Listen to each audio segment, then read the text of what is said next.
नमस्ते बच्चों, मैं पूनम सिक्का। आज हम हिंदी का एक नया पाठ पढ़ने आए हैं।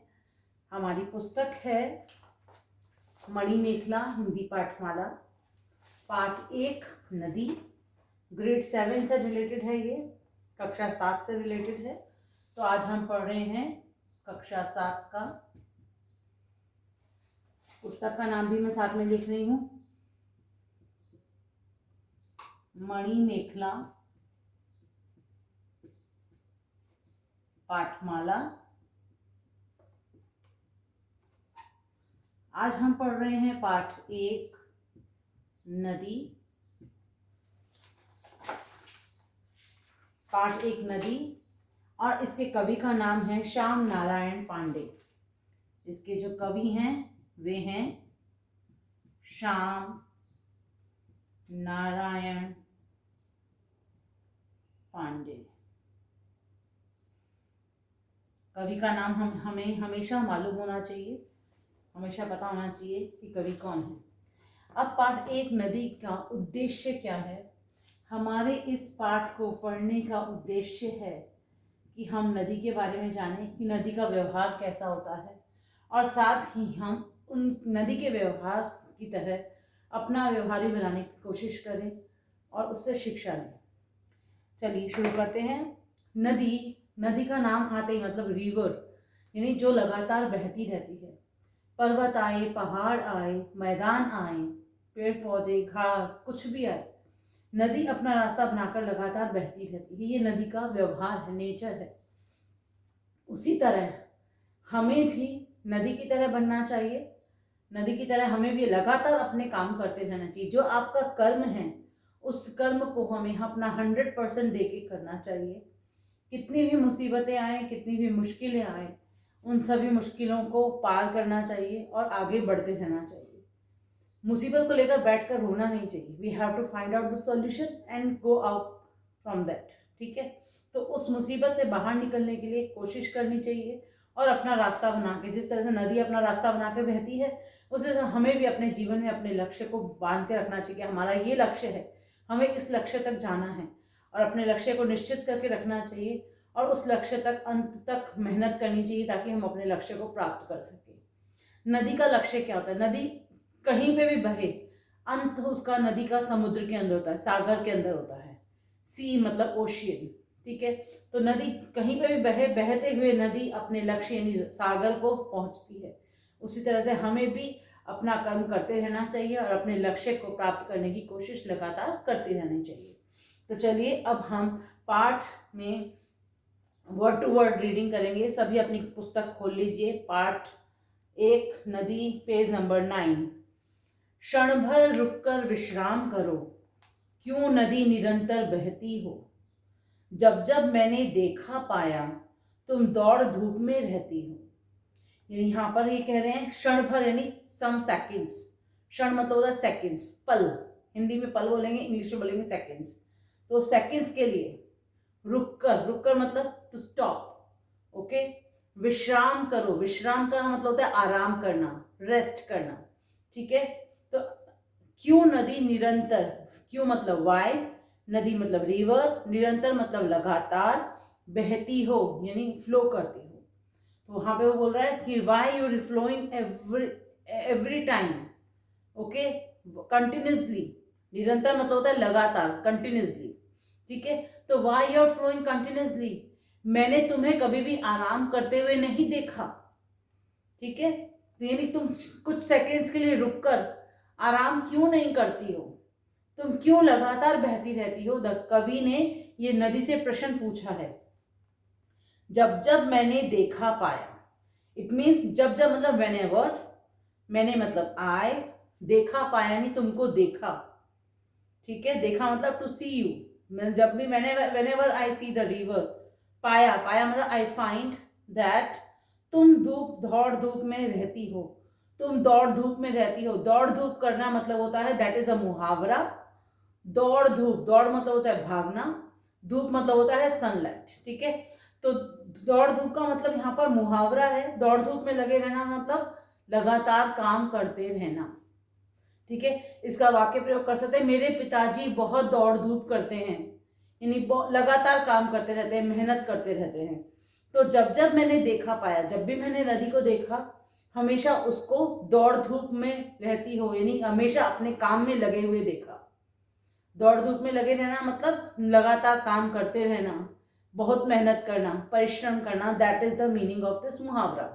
ओके, तो जब भी मैंने तुम्हें नदी देखा है, तुम हमेशा दौड़ धूप करती रहती हो, हमेशा बहती रहती हो। मैंने तुम्हें कभी आराम, पल भर के लिए भी आराम करते हुए नहीं देखा। Come to the second paragraph. लहरों पर लहर उठाती हो, तटबंधों से टकराती हो, संघर्ष स्रोत है जीवन का, तुम हंस हंस कर बतलाती हो। यानी यहाँ पर नदी हमें क्या बताती है? लहरों पर लहरें उठाती हो। लहरें मतलब होता है वेव्स। तो जो वाटर वेव्स होती है, एक वेव के ऊपर दूसरी वाटर वेव आती है ना। तो यहाँ पर यही कह रहे हैं, लहरों के ऊपर लहरें उठाती हो, यानी नदी वेव्स लेती हुई आगे बढ़ती जाती है लगातार। तटबंधों से टकराती हो। तटबंध मतलब होता है नदी के किनारे। जैसे नदी यहाँ पे बह रही है, जैसे ये नदी बह रही है, ठीक है, रिवर इज फ्लोइंग देयर, तो दिस कॉर्नर इज कॉल्ड तटबंध। तटबंध मतलब होता है नदी का किनारा, दैट इज कॉल्ड तटबंध। I hope it's clear, right. तो तटबंध मतलब होता है नदी का जो किनारा होता है, ठीक है, कॉर्निश भी कह सकते हो आप इसको। तो उस कॉर्नर से तुम टकराती हो, यानी पानी जो नदी का जो बह रहा है वो टकराएगा ना, इससे टच करेगा ना कॉर्नर्स को, है ना। तो टकराना मतलब क्रैश करना, ठीक है। संघर्ष स्रोत है जीवन का, यानी जीवन का जो स्रोत है वो संघर्ष ही है, यानी जीवन जीने का जो माध्यम है, जो तरीका है, वो संघर्ष है। संघर्ष मतलब होता है स्ट्रगल, स्रोत मतलब होता है माध्यम, अ वे ऑफ जीवन का, यानी लाइफ का। तो the struggle is the way of a life, इसमें ये कहा गया है, ठीक है। मतलब हम अगर किसी के जीवन में संघर्ष नहीं है, यानी किसी के जीवन में थोड़ा सा भी स्ट्रगल नहीं है, मीन्स वो जी ही नहीं रहा, ठीक है। ऐसा हो ही नहीं सकता कि हर व्यक्ति हर समय खुश रहे, कि उसको कुछ काम ना करना पड़े। हर किसी को अपना कर्म करना ही पड़ता है। तो ये जो कर्म करना है और कर्म करते हुए जो स्ट्रगल करना होता है, ये सभी के जीवन में होता है, ठीक है। तो यहाँ पर ये कहा है जीवन का स्रोत संघर्ष है, ठीक है। यानी लाइफ में जो हमारा जीने का तरीका है, जो वे है, दैट इज कॉल्ड स्ट्रगल, संघर्ष। तुम हंस हंस कर बतलाती हो, तुम हंसते हुए बतलाती हो। हंस हंस कर मतलब लाफ एंड स्पीक। अब यहाँ पर नदी हंसकर हमें नहीं बतलाएगी, नदी लगातार बहकर हमें बतलाएगी। तो यहाँ पर हंस हंस कर का मतलब है बहकर। जिस तरह से नदी लगातार बहती रहती है ना, और जितने भी ऑब्स्टिकल्स बीच में आते हैं, उन ऑब्स्टिकल्स को पार करते हुए लगातार अपना रास्ता बनाते हुए आगे बढ़ती रहती है, संघर्ष करते हुए आगे बढ़ती रहती है। इसका मतलब है हंस हंस कर हमें बतलाती है, continuously flowing and telling us that कि जीवन का जो स्रोत है वो संघर्ष है। Clear this? Third paragraph. भू धराकर चट्टानों को लड़ लड़कर तोड़ दिया तुमने, पर्वत समरस मैदान बने, रुख अपना मोड़ दिया तुमने, ताकत को ताकत से काटा, कमजोरों को पुचकार दिया, ऊंचे शिखर पर वार दिया, फसलों को चूमा प्यार दिया। चलिए थर्ड पैराग्राफ में स्टार्ट करते हैं। भूधराकार। भूधराकार, भू मतलब वैसे धरती होती है, धराकार मतलब धरती के आकार का, ठीक है। आकार मतलब शेप। तो यहाँ पर है पर्वत के आकार का। भूधराकार मतलब होता है पर्वत के आकार की जो चट्टानें होती है ना, चट्टानें मतलब ये तो एक बहुत बड़ा पर्वत हो गया, इसमें जो छोटी छोटी होती हैं दैट इज कॉल्ड चट्टानें, ठीक है। तो ये जो बहुत बड़ी चट्टान है, इसमें जो छोटे छोटे पर्वत पर जो छोटी छोटी चट्टानें हैं, इनसे लड़ लड़कर तोड़ दिया तुमने। तो इनसे तुमने फाइट की और अपने तोड़कर अपना क्या बना लिया, अपना रास्ता बना लिया नदी ने, ठीक है। यहाँ पर ये कह रहे हैं कि तुमने ऐसे पर्वतों को, जो भूधराकार यानी पर्वतों पे जो चट्टानें बनी हुई हैं, उनको तोड़ के तुमने अपना क्या बना लिया, रास्ता बना लिया। किसने रास्ता बना लिया? नदी ने अपना रास्ता बनाया है पर्वतों को तोड़कर। पर्वत समरस मैदान बने, और कुछ पर्वतों को तुमने क्या किया, समरस मतलब समतल, मैदान बना दिया। मैदान मतलब एक फील्ड की तरह बना दिया, ठीक है। तो समरस यहाँ पर होते हैं, समरस का मतलब है एक से आकार का, एक जैसा, फ्लैट। ठीक है, तो समरस मतलब फ्लैट, मैदान मतलब फील्ड्स, जो मिट्टी के मैदान होते हैं, बड़े बड़े फील्ड्स होते हैं, वैसा बना दिया। रुख अपना मोड़ दिया तुमने, और तुमने अपना रुख यानी अपना जो रास्ता है वो मोड़ दिया। रुख मोड़ना मतलब रास्ता मोड़ देना, रुख मतलब रास्ता यानी वे, मोड़ देना मतलब टर्न कर देना। ठीक है, यहाँ पे भूधराकार चट्टानों को, यानी चट्टानों पे जो पर्वतों पर जो चट्टानें बनी हुई हैं उनको लड़ लड़कर मतलब लगातार बहकर तुमने उनको तोड़ दिया। पर्वत समरस मैदान बने, और जो पर्वत थे, जो बड़े बड़े पर्वत थे, वो समतल मैदान बन गए। समरस मतलब एक जैसे, तो फ्लैट। ठीक है, मैदान बन गए, मैदान मतलब फील्ड्स बन गए। रुख अपना मोड़ दिया तुमने, और तुमने अपना रास्ता बना लिया, मोड़कर तोड़कर अपना रास्ता बना लिया। ताकत को ताकत से काटा, यानी जो पर्वत थे वो इतने स्ट्रांग हैं, ताकतवर हैं, स्ट्रांग हैं। ठीक है, उनको ताकत से मतलब तुमने अपनी जोरदार पानी की वेव से उसको तोड़ दिया। ठीक है, यानी यहाँ पर ताकत को ताकत से मारा, यानी जो स्ट्रांग होता है उसको स्ट्रांग ही फिनिश कर सकता है। ठीक है, उसको स्ट्रांग बंदा ही बेयर कर सकता है। तो यहाँ पर ये बोला ताकत मतलब स्ट्रांग। ठीक है, तो जिस तरह पर्वत इतना स्ट्रांग है, तो नदी ने भी अपनी स्ट्रांगनेस दिखाई और अब उसको क्या किया, उसको काट दिया, ब्रेक कर दिया, कट कर दिया। काटना मतलब होता है कट करना, कट। ठीक है, तो पर्वतों को उसने कट कर दिया। कमजोरों को पुचकार दिया। कमजोर मतलब होता है जो वीक, जो सॉफ्ट होते हैं। यहाँ पे कमजोर मतलब होता है सॉफ्ट, वीक। जो वीक होते हैं उनको तुमने पुचकार दिया। पुचकारना मतलब प्यार करना, टू गिव लव। ओके, तो जो जो स्ट्रांग थे, पर्वत जो स्ट्रांग थे, उनके साथ तुमने अपनी स्ट्रांगनेस दिखाई और उन पर्वतों को काट के अपना रास्ता बनाया। ठीक है, अब जो कमजोर थे, यानी जो सॉफ्ट थे, बहुत ही नाजुक से थे, उनको तुमने अपना प्यार दे दिया। ऊंचे शिखरों पर वार किया, यानी जो पर्वतों के जो ऊंचे ऊंचे शिखर है उन पर तुमने अपना पानी का वार किया। ठीक है, और वार करना मतलब होता है फाइट करना। ठीक है, शिखर मतलब होता है the peaks, the high peaks. Okay, ऊंचे मतलब हाई, शिखर मतलब होता है पीक्स। जो पर्वतों की जो पीक्स हैं बड़ी बड़ी, उनको तुमने क्या किया, उनके ऊपर अपना वार किया, यानी फाइट की उनसे अपनी। फसलों को चूमा प्यार दिया। फसल मतलब होता है ग्रेन्स। ठीक है, फील्ड्स में जो ग्रेन्स उगती हैं उनको। तो फसलों को चूमा, चूमना मतलब होता है प्यार करना, किस करना। ठीक है, प्यार देना, प्यार दिया। चूमना मतलब होता है किस करना। ठीक है, तो यहाँ पर चूमना मतलब होता है फसलों को तुमने चूमा और प्यार दिया, मतलब फसलों में तुम्हारा पानी गया और तुमने उनको प्यार दिया। तो यहाँ पर दो चीजें बताइए। ताकत को ताकत से काटा मतलब ऊंचे शिखरों पर तुमने वार किया। ऊंचे शिखर जो ताकतवर हैं, जो बहुत स्ट्रांग हैं, उनको तुमने अपनी स्ट्रांगनेस से उनके ऊपर वार करके उनको काट दिया।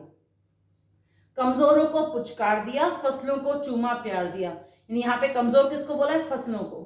तो फसल जो होती है, जो ग्रेन्स होते हैं, पेड़ पौधे होते हैं, वो बहुत ही सॉफ्ट होते हैं, है ना। तो उनको तुमने अपना पानी दिया। चूमना मतलब होता है पानी देना, चूना मतलब वैसे किस करना होता है, लेकिन यहाँ पर चूमना मतलब होता है तुमने उनको अपना पानी दिया और अपना प्यार दिया, उनको पुचकारा। ठीक है, इट मीन्स दैट वाटर, जो रिवर थी, उन्होंने पेड़ों को नहीं काटा, उन्होंने फसलों को खराब नहीं किया। नदी उन फसलों से होती गई, अपना पानी उन फसलों में देती गई और आगे बहती रही। नदी ने उन फसलों को, पेड़ पौधों को कोई नुकसान नहीं किया। Is it clear? तो यहाँ पर first line belongs to third line and second line belongs to fourth line. ताकत को ताकत से काटा, ऊंचे शिखरों पर वार किया, मतलब ऊंचे शिखर जो स्ट्रांग है उनको अपनी ताकत से आपने काट के, नदी ने अपना काट के रास्ता बनाया। फसलों को पुचकार दिया, कमजोरों को पुचकार दिया, फसलों को चूमा प्यार दिया। यानी जो कमजोर थे, यानी जो सॉफ्ट थी फसलें, पेड़ पौधे, उनको पुचकार के उनको अपना प्यार दिया, यानी नदी ने अपना पानी दिया और नदी लगातार आगे बहती रही, यानी नदी ने उनको कोई नुकसान नहीं किया। I think page number 9 is very clear to all of you. Come on, now let's go to page number 10। चलिए पेज नंबर 10 का शुरू करते हैं। हे क्रांति शांति की पयस्विनी। क्रांति मतलब होता है फाइट करना, ठीक है, क्रांति करना, है ना। शांति मतलब होता है पीस, कि पयस्विनी, पयस्विनी मतलब दूध देने वाली, दूध की, अब यहाँ पर दूध जैसे सफेद होता है ना, ऐसे नदी का पानी भी बिल्कुल नीला सफेद होता है, शुद्ध। अब यहाँ पे दूध की तरह, पयस्विनी मतलब दूध देने वाली, मतलब दूध की तरह सफेद साफ पानी वाली, ठीक है। तुमको मैं केवल नदी कहूं, यानी मैं तुमको सिर्फ नदी कहूं, केवल मतलब ओनली, नदी मतलब रिवर, कहूं मतलब कहा, ठीक है, टू स्पीक, या स्वतंत्रता संघर्ष कहूं, या फिर क्या कहूं तुम्हें, या तो मैं तुम्हें सिर्फ नदी कहूं, या मैं तुम्हें कहूं स्वतंत्रता संघर्ष। स्वतंत्रता मतलब होता है आजादी, फ्रीडम, संघर्ष मतलब स्ट्रगल, ठीक है। तो जब आजादी के लिए जो लोगों ने स्ट्रगल किया था, उस स्ट्रगल वाला वैसा स्ट्रगल जो तुम करती हो उसके लिए कहूं, या फसलों की जिंदगी कहूं, या मैं तुम्हें क्या कहूं, फसलों को जीवन देने वाली, जिंदगी मतलब जीवन देने वाली कहूं, ठीक है। तो यहाँ पे पयस्विनी, नदी, स्वतंत्रता संघर्ष कहने वाली या जिंदगी कहने वाली, सबके लिए नदी के लिए विशेषताएं यूज करी हैं कि नदी को क्या कहा है, क्रांति भी कहा है और शांति भी कहा है। क्रांति मतलब जब वो कठोर के साथ कठोर बन जाती है, शांति मतलब पीसफुल बन जाती है, ठीक है। पयस्विनी यानी दूध की तरह मीठा पानी देने वाली है। तुमको यानी यू, केवल मैं नदी कहूं, I will speak to only river to you, या स्वतंत्रता संघर्ष कहूं यानी फ्रीडम फाइटर कहूं, फ्रीडम फाइट करने वाली कहूं, ठीक है। संघर्ष मतलब स्ट्रगल करने वाली, या फसलों की जिंदगी कहूं, या फसलों को जीवन देने वाली कहूं।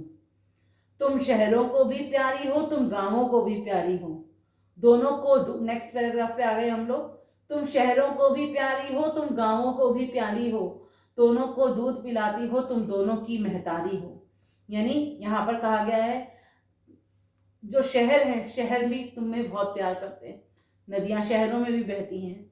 तुम गांवों को भी प्यारी हो, तुम गांवों में भी बहती हो, यानी शहर हो चाहे गांव हो, सभी को नदी बहुत अच्छी लगती है। एक तो नदी का जब पानी बहता है ना, तो बहुत ही मन को, दिमाग को शांति मिलती है। नदी के पानी से सभी की प्यास बुझती है, सभी की आवश्यकताएं पूरी होती है, चाहे वो गांव के लोग हो चाहे शहरों के लोग हो, है ना। तो गांवों और शहरों सभी को नदी बहुत प्यारी है, क्योंकि नदी उनकी आवश्यकता की पूर्ति करती है। दोनों को दूध पिलाती हूँ, अब यहाँ पर दूध पिलाती हो मतलब दूध जैसा पानी देती हो, दूध नहीं है, दूध मतलब होता है मिल्क, ठीक है, लेकिन नदी मिल्क नहीं देती है, नदी में पानी होता है ना। तो यहाँ पर लेकिन नदी को, पानी को दूध की तरह सफेद साफ कहा गया है, क्लीन कहा गया है। तो तुम दूध पिलाती हो यानी पानी पिलाती हो सभी को, तुम दोनों की महतारी हो, महतारी मतलब माँ, तुम सभी को, सभी की क्या हो, महतारी हो, माता हो, ठीक है, दोनों की महतारी हो, महतारी मतलब माँ, mother. Is it clear this? शहर मतलब सिटीज, गांव मतलब विलेज, प्यारी मतलब लवेबल, यानी गांव शहर सभी के लोगों को तुम बहुत प्यारी हो, क्योंकि तुम सभी की आवश्यकता को पूरा करती हो। दोनों को दूध पिलाती हो, दूध मतलब होता है पानी, यहाँ पर दूध इसलिए बोला गया ताकि जो नदी का पानी है वो दूध की तरह साफ और शुद्ध होता है। तुम दोनों की महतारी हो, तुम दोनों की ही माँ हो। नंगल बांखड़ा रिहंद आदि तेरे जाए हैं छोने हैं, यानी यहाँ पर 3 बांधों के नाम लिए गए हैं, नंगल, नांगल बांखड़ा, नांगल बांध, बांखड़ा बांध, रिहंद बांध, आदि, आदि मतलब एक्सेट्रा। तेरे जाए हैं, जाए मतलब पैदा किए हुए, छोने हैं बच्चे हैं, ठीक है। छोने मतलब होता है नदी पर बने हुए बांध, तो जो बांध जो नदी पर बनते हैं, ठीक है, वो क्या है, बांखड़ा, नागल, रिहंद, ऐसे बहुत सारे बांध हैं जिनका जन्म किससे हुआ है, तुमसे हुआ है। तेरे जाए हैं यानी तेरे से पैदा हुए हैं, जाए मतलब पैदा हुए, बॉर्न, ठीक है, क्योंकि बांध तभी बनेगा जब नदी होगी, है ना। तो यहाँ पे इसलिए नदी को क्या कहा गया है, बांखड़ा, सभी बांधों की माँ कहा गया है कि उनको बनाने वाली है। तेरी महानता के आगे पर्वत भी लगते बोने हैं, नदी वैसे तो लगातार बहती जाती है ना, स्ट्रेट रहती है, सीधी रहती है, सीधी से बहती रहती है, लेकिन पर्वतों से भी महान लगती है। पर्वत तो हमारे को क्या करते हैं, हमारी दुश्मन देशों से रक्षा करते हैं, ठीक है, हमारे देश को सुरक्षा प्रदान करते हैं, ठीक है, लेकिन नदी तो हमें जीवन देती है, नदी के पानी के बिना हम जीवित नहीं रह सकते हैं। तो तेरी महानता, महानता यानी तेरी ग्रेटनेस के आगे पर्वत भी बोने लगते हैं, बोने मतलब होता है छोटा, जो कद में हाइट होता है दैट इज कॉल्ड बोना, ठीक है, वो नहीं लगते, यानी छोटे लगते हैं। घर घर में बिजली बन के रोशनी बांटने जलती हो, यानी तुम घर घर के अंदर बिजली बनाती हो और रोशनी बांट के जलती हो, यानी रोशनी की तरह जलने लगती हो। नदी के पानी पे जो बांध बनता है, नदी के पानी से ही बिजली बनती है और वो बिजली घर घर में जाती है, ठीक है, और उसी से घर में रोशनी होती है। यहाँ पे एक घर घर में बिजली, बिजली मतलब करंट, ठीक है, बनकर रोशनी बांटती है, रोशनी मतलब लाइट, ठीक है, ब्राइटनेस, बांटने जलती हो, बांटती हो और जलती हो। कल और कारखानों में तुम धड़कन भरती हो, चलती हो। कल मतलब होता है कल कारखाने, कल कारखाने मतलब होता है, कल मतलब होता है मशीनें, ठीक है। तो जो मशीनें हैं, जो कारखाने हैं, कारखाने मतलब फैक्ट्रीज, वो सब तुम धड़कन भरती हो, चलती हो, तुम उसमें धड़कन भरती हो। धड़कन मतलब होता है, धड़कन मतलब हार्ट बीट, ठीक है, हार्ट बीट भरती हो और चलती हो, यानी बिजली होगी तभी मशीन चलेगी और बिजली होगी तभी कारखानों में काम चलेगा, फैक्ट्रीज अपना काम कर पाएंगे, है ना। तो यहाँ पे धड़कन भरना मतलब जीवन बनना। धड़कन का मतलब ये, धड़कन मतलब हार्ट बीट, ठीक है। बिना हार्ट बीट के जैसे हम नहीं चल सकते, वैसे ही बिना बिजली के मशीनें और यंत्र नहीं चल सकते, कोई भी कारखाना काम नहीं कर सकता, है ना। तो कारखाने में काम करने के लिए, कारखाने में कोई काम हो उसके लिए यंत्र को चलने के लिए बिजली की आवश्यकता है। धड़कन भरते हो, धड़कन, धड़कन मतलब हार्ट बीट है, ठीक है, यानी जीवन। ओके, तो बिजली के बिना, जिस तरह से हम बिना दिल के नहीं धड़क सकते, ना बिना दिल के हम लोग जीवित नहीं रह सकते हैं, उसी तरह से बिना बिजली के मशीनें और कारखानों में कोई भी काम नहीं हो सकता। Come to the next paragraph. तेरी लहरों में अंकित है संस्कृतियों का उत्थान पतन, यानी जो नदियां हैं बहुत ही हजारों करोड़ों सालों से बहती आ रही हैं, तो तेरी लहरों में, यानी तेरी जो वेव्स हैं उनमें अंकित है, यानी लिखा हुआ है। अंकित मतलब रिटर्न, रिटर्न है। संस्कृति मतलब होता है संस्कृतियों का उत्थान पतन। उत्थान मतलब होता है उठना, पतन मतलब नष्ट होना, यानी किसी ना किसी संस्कृति मतलब कल्चर, किस कल्चर का कब जन्म हुआ, उस कल्चर का कब एंड हुआ, खत्म हुआ, ये सब कुछ नदी की लहरों के अंदर लिखा हुआ है, यानी नदियां सब कुछ जानती हैं। तुमको देखा जिंदगी हंसी, तुम रूठ गई रूठा जीवन, यानी यहाँ पर नदी का है, जब नदी को हम देखते हैं तो जिंदगी में खुशी आ जाती है, हंसी आ जाती है। हंसी का मतलब है खुशी, जिंदगी मतलब life, life full of joyful हो जाती है, ठीक है। तुम रूठ गई, अगर नदी हमसे रूठ जाए, रूठ जाना मतलब होता है नदी का सूख जाना या नदी का अपना बहाव चेंज कर देना, ठीक है। रूठा जीवन, तो जीवन भी रूठ जाता है, जीवन भी नाराज हो जाता है हमसे। रूठना मतलब होता है नाराज होना, ठीक है। जैसे हम लोग एक दूसरे को कट्टी बोलते हैं, हम लोग बात नहीं करेंगे, नाराज हो जाते हैं, ठीक है, वैसे ही रूठना मतलब नाराज हो जाना। यहाँ पे नदी का रूठना मतलब है सूख जाना, नदी का सूख जाना, ठीक है। तो यहाँ पे कहा गया तेरी लहरों में अंकित है संस्कृतियों का उत्थान पतन, यानी जितनी भी कल्चर है, कौन सा कल्चर कब बना, कब खत्म हुआ, ये सब नदियां जानती हैं, क्योंकि हजारों करोड़ों सालों से नदियां बहती आ रही हैं। अंकित मतलब लिखा हुआ, रिटर्न। तुम देखा जिंदगी हंसी, यानी तुमको देखकर जिंदगी में खुशी आती है, हंसी आती है, और तुम रूठ गई तो रूठा जीवन, यानी तुम, अगर तुम सूख जाओगी तो सबका जीवन भी सूख जाएगा, नीरस हो जाएगा।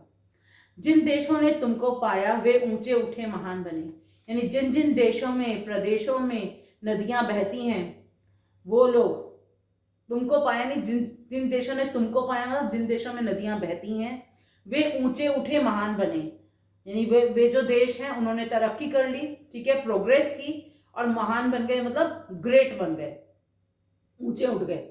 सब मिला मगर तुम नहीं मिली तो उजड़े रेगिस्तान बने, यानी किसी ने सब मिला, एवरीथिंग इज देयर, बट अगर नदी नहीं है जिस प्रदेश के अंदर, जिस देश के अंदर, तो उजड़े रेगिस्तान बने, यानी वो देश रेगिस्तान बनकर रह गए, ठीक है। यानी जिन देशों में नदियां नहीं होती हैं वहां पे रेगिस्तान होता है, ठीक है। सैलाब रूप धारण कर तुम उफनाती हो जब लहर लहर, सैलाब मतलब होता है स्ट्रॉम, ठीक है, वाटर स्ट्रॉम जो आता है, ठीक है, फ्लड यू कैन से, ठीक है, सैलाब मतलब फ्लड।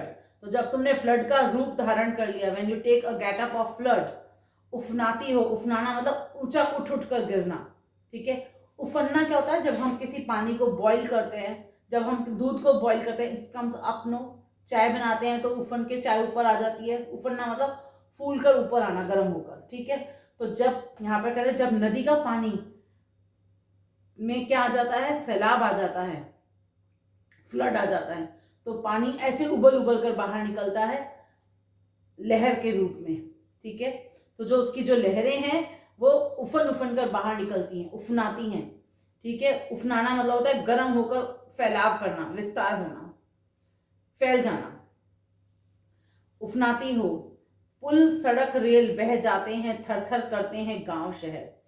पुल मतलब होता है पुल, सड़क रेल, रेल मतलब होता है ट्रेन, सड़क मतलब होता है रोड, पुल मतलब होता है पुल, ठीक है, ब्रिज।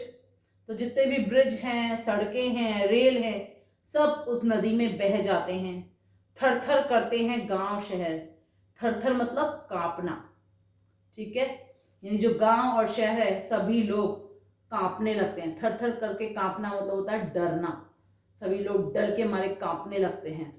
अब यहाँ पे थर थर करना मतलब एक मुहावरा भी कह सकते हैं, अर्थ भी कह सकते हैं, कांपना, ठीक है, डर के मारे कांपना। तो यहाँ पे यह कहा है जब नदी सैलाब का रूप लेती है, यानी फ्लड का रूप लेती है, तब गांव शहर सब अपनी, और जब नदी सैलाब का रूप लेती है और अपनी लहरों को उफनाती हुई बाहर गिरती है, तो सड़क पुल रेल सब कुछ खत्म हो जाते हैं और लोग थर थर कांपने लगते हैं। फिर सागर की व्यापकता में मिल जाती हो, खो जाती हो, और एट द एंड तुम सागर की, सागर मतलब ओशियन, सी की, व्यापकता मतलब फैलाव में, सागर बहुत बड़ा होता है, फैला हुआ होता है, वहां पे तुम मिल जाती हो और खो जाती हो। यानी वो नदी का जो पानी है वो सागर में मिलकर मिक्स हो जाता है, उसके अंदर खो जाना मतलब लॉस्ट हो जाता है, मतलब उसके अंदर मिल जाना, खुल मिल जाना। जो लक्ष्य खोजने निकली थी वह लक्ष्य स्वयं हो जाती हो। यानी जिस लक्ष्य के लिए तुम निकली थी, नदी का लक्ष्य क्या है, सागर में मिलना, उस लक्ष्य में तुम स्वयं हो जाती हो। यानी यू बिकम दैट, स्वयं मतलब इटसेल्फ, ठीक है, हर सेल्फ। तो यानी स्वयं मतलब सेल्फ, तो यहाँ पे स्वयं ही लक्ष्य बन जाती हो, यानी तुम खुद ही एक क्या बन जाती हो, एक लक्ष्य बन जाती हो, एक टारगेट बन जाती हो, ठीक है। यानी जो लक्ष्य है, यानी जो गोल तुमने सोचा था, नदी का गोल क्या है, सागर में मिलना, तो तुम अंत में सागर में मिलकर खुद स्वयं एक गोल बन गई हो, लक्ष्य बन गई हो। तो यहाँ पर ये कविता के कवि हैं श्याम नारायण पांडे, और इस कविता का उद्देश्य सिंपल है कि जितने हमारे जीवन में जितने भी संघर्ष आते हैं, उन संघर्ष को, कठिनाइयों को, मुसीबतों को हमें पार करना चाहिए, ठीक है। अपना रास्ता स्वयं बनाकर आगे बढ़ते रहना चाहिए। कितनी भी मुश्किलें आ जाए थक कर बैठना नहीं चाहिए, ठीक है। और अपने लक्ष्य को हमेशा ध्यान में रखकर अपना कर्म करते रहना चाहिए। अगर आप अपने लक्ष्य को ध्यान रखते हैं तो आप अपने जीवन में सफलता अवश्य प्राप्त करते हैं। That is the moral of the story, the poem, okay. तो ये पाठ आई होप आप सभी को अच्छे से समझ में आया होगा। और आगे इस पाठ के प्रश्नोत्तर देखने के लिए, प्रश्नोत्तर को समझने के लिए मेरा नेक्स्ट वीडियो ज़रूर लाइक और शेयर कीजिए। प्लीज़ इस वीडियो को भी लाइक और शेयर कीजिए और नेक्स्ट वीडियो का वेट कीजिए। Thank you so much, take care everyone.